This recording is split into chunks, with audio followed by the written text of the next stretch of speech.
पाठशाला में अब इकोनॉमिक्स की क्लास। आज आप थोड़ा सा कंफ्यूज हो रहे होंगे सस्ता महंगा वाले चक्कर में, है ना। कोई कह रहा होगा सस्ता है, कोई कह रहा है महंगा है। हाँ राजा, ऐसा हुआ है? तो पूरा नंबर गेम बताते हैं आपको। पाठशाला में इकोनॉमिक्स की क्लास लेते हैं। देश की तिजोरी भर रही है, डेड इकोनॉमी, आर्थिक सुनामी, कुछ नहीं हो रहा है ऐसा। जुलाई महीने की आज पहली तारीख है। कौन सी तारीख है आज? पहली तारीख 1 जुलाई। डॉक्टर्स डे भी आज। जुलाई महीने की पहली तारीख, हर महीने की शुरुआत की तरह इस महीने भी देश में कई अहम बदलाव हुए और सीधा असर उन बदलावों का आपकी जेब, आपके बजट पर पड़ने वाला है। क्या सस्ता हुआ और क्या महंगा हुआ, क्या सस्ता हो सकता है, क्या महंगा हो सकता है, इसे लेकर बहुत सारा आज कंफ्यूजन है।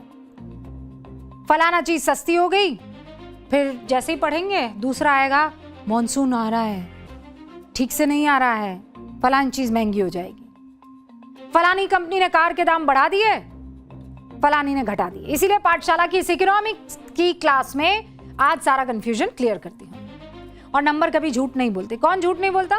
नंबर। फैक्ट बिल्कुल सीधे और सपाट होते हैं और इन्हीं नंबर्स ने झूठ फैलाओ गैंग की बोलती बंद कर दी है। राहुल गांधी और कांग्रेस पार्टी सालों साल से जिस जीएसटी को फेलियर बता रही है, गब्बर सिंह टैक्स कह रही है, आर्थिक तौर पर देश की धराशायी होने वाली योजना बता रही है, आज वो सारे दावे, सारी दलीलें औंधे मुंह गिर गए। एक एक करके समझाती हूं आखिरकार हुआ क्या। अच्छा, ज्यादा समा बांध दिया? ठीक है, पॉइंट पर आते हैं। कमर्शियल गैस सिलेंडर औसतन 180 रुपए तक सस्ता हुआ। दिल्ली में इसकी कीमत 2930 हो गई है। पहले ये कितना था? 3। ये आपको कैसे पता? 3113 बगल में लिखा हुआ है। पहले मिल रहा था और अब मिल रहा है 2930 में। इसका मतलब क्या है उसको समझिए। कमर्शियल एलपीजी यानी रेस्टोरेंट और होटल्स में इस्तेमाल होने वाला एलपीजी, आपके घर का 14 किलो वाला सिलेंडर नहीं, उसके दाम में कोई बदलाव नहीं हुआ है। अब आप सवाल करेंगे तो इससे हमारा क्या फायदा मैडम बताइए? एग्जाम्पल के जरिए बताती हूँ, ठीक है। चलिए बोर्ड बाबू का रुख करते हैं। बोर्ड बाबू शुरू करें? Yes ma'am. दुकान, नाम बताओ दुकान का, जल्दी बताओ। किरण दुकान। चलो भाई, किरण का किरण, किरण दुकान। अच्छा चलो भाई, क्या बनाते हैं? समोसे कचौड़ी। समोसे कचौड़ी, ठीक है भाई। समोसा कचौड़ी आप समझ जाइए, ठीक है। समोसा बेचा जाता है किरण दुकान पर, ठीक है। अब यहाँ पर किरण जी जो इस्तेमाल करती हैं वो करती हैं कौन सा सिलेंडर? Commercial cylinder. 180 रुपए घट गए हैं, ठीक है। मान लीजिए किरण जी हर दिन 3 सिलेंडर यूज करती हैं। कितने कर रही हैं? 3 सिलेंडर, ठीक है। तो 3 सिलेंडर पर 180 कम करेंगे तो कितना होगा? जल्दी बताओ कितना होगा? 180 इंटू 3 कितना हुआ? 540। अच्छा 540। अगर इसको महीने में ले जाएंगे तो कितना होगा? एक महीने में कितनी बचत हो जाएगी? एक महीने में ये बचत हो जाएगी 16,000 रुपए। कितना बचा लिया?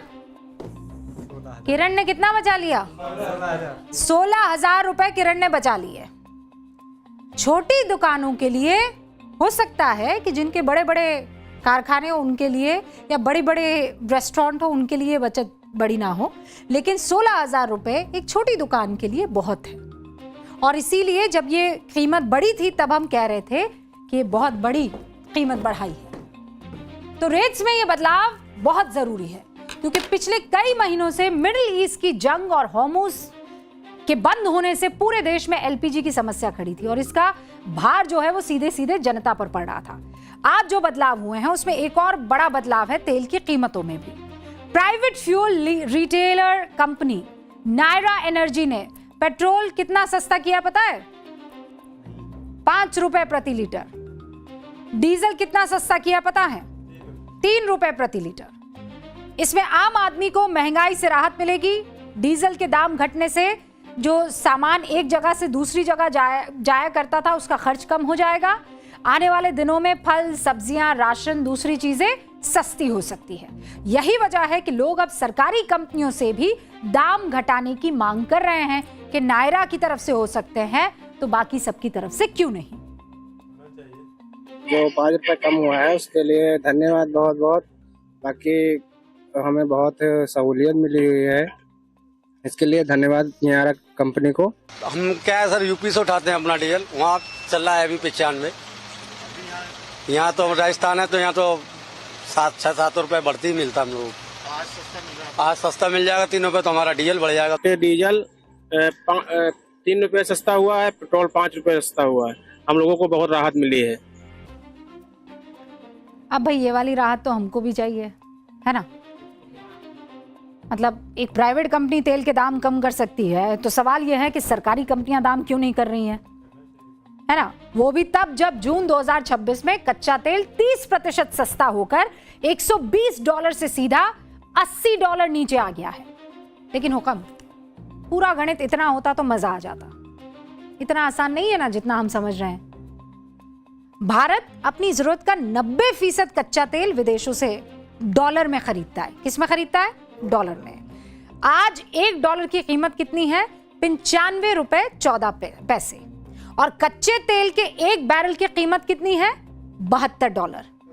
यहां एक और बात समझनी जरूरी है कि 1 बैरल कच्चे तेल से सिर्फ पेट्रोल नहीं बनता। 1 बैरल से करीब 72 से 78 लीटर पेट्रोल, 38 से 46 लीटर डीजल, 8 से 10 लीटर एलपीजी और दूसरी चीजें बन जाती हैं।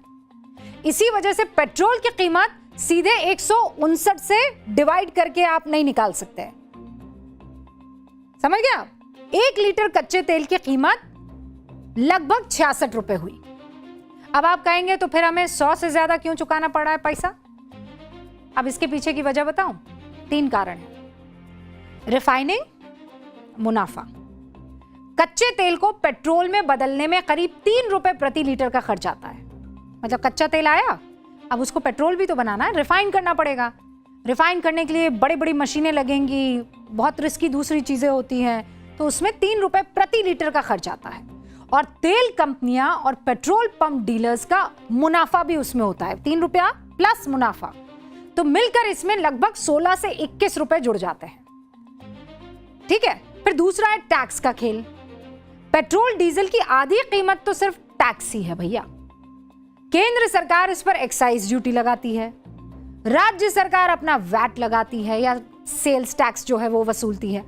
आपको पता है कौन कौन से राज्य सबसे ज्यादा वैट और सेस लगाते हैं? आइडिया? तेलंगाना, केरल, कर्नाटका। TKK। क्या हुआ? तेलंगाना, केरल, कर्नाटका। अब यहां किसकी सरकार है?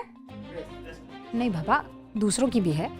पहले ये याद कर लीजिए कि ये जो तेलंगाना और केरल की हम बात कर रहे हैं, यहां पर वही लोग हैं जो डेड इकोनॉमी और आर्थिक सुनामी वाले डायलॉग दे रहे हैं। डीजल से देश की रीढ़ यानी ट्रक, बसें और किसान के ट्रैक्टर चलते हैं और इसीलिए इस पर पेट्रोल के मुकाबले टैक्स थोड़ा कम रखा जाता है। अंतरराष्ट्रीय बाजार में दाम गिरने के बाद भी हमारे यहां दाम फौरन क्यों नहीं घटते? यह भी बड़ा सवाल है। अब इसके 5 बड़े कारण हैं। तेल कंपनियों ने अप्रैल मई में जब तेल $120 पर किया था तब बहुत सारा महंगा तेल खरीदकर हमने रख लिया था। कंपनियां पहले उस महंगे तेल को बेचकर अपना घाटा पूरा करेगी। नया सस्ता तेल आपके पंप तक आने में कितने दिन लगेंगे आप जानते हैं? 30 से 45 दिन। कंपनियां रोज के उतार चढ़ाव को देखती ही नहीं है, वो पिछले 15 दिन या महीने भर की औसत कीमत निकाल लेती है और वही आप पर लागू करती है। इसीलिए राहत जो है वो फौरन नहीं आती है, वो धीरे धीरे आती है। सरकार को पेट्रोलियम से सालाना करीब 7.5 लाख करोड़ रुपए की कमाई होती है और जब तक सरकार अपना टैक्स कम नहीं करेगी, बड़ी राहत की उम्मीद भूल जाइए। और फिर ग्लोबल शॉक, दुनिया में कब कहां तनाव बढ़ जाए, तेल फिर कब महंगा हो जाए, किसी को नहीं पता। और इसी डर से कंपनियां जल्दबाजी में दाम घटाती नहीं है। और वो जीएसटी का जो मैं आपको बता रही थी कैलकुलेशन, जीएसटी कलेक्शन कितना हुआ इस बार पता है आपको? 13.9%। बम्पर कलेक्शन है। जून में 1.95 मतलब लगभग 1,95,000 करोड़ हो गया है। इंपोर्ट से होने वाली कमाई में 34.6% का इजाफा हुआ है। कुल कमाई 60,038 करोड़ रुपए की हमारी हो गई है। और इसीलिए बार बार हम कहते हैं नंबर झूठ नहीं बोलते हैं, ये जीएसटी कलेक्शन के नंबर है। 6.5% से बढ़कर अब 1,35,000 करोड़ हो गया है। तो कोई ना कहे कि ये डेड इकोनॉमी है।